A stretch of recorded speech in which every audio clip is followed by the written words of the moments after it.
பங்குனி மாசம் நல்ல இளவேணிற் காலம் பழனிக்கு வந்தா உன் தெய்வீக யோகம் பழனிக்கு வந்தா உன் தெய்வீக யோகம் உத்திர நாளில் உன் உற்சவ திருத்தேரில் சிங்காரமாக உன் அலங்காரம் கண்டே அலங்காரம் காண நான் ஆனந்தமானே கைலாசன் மகராசா உன் வாசல் வந்தேனே குளிரான பன்னீரால் அபிஷேகம் கண்டேனே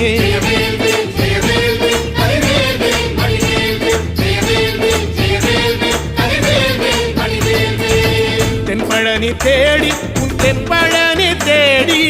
திருநீரு பூசி நான் ஓடோடி வந்தேன் திருநீரு பூசி நான் ஓடோடி வந்தேன்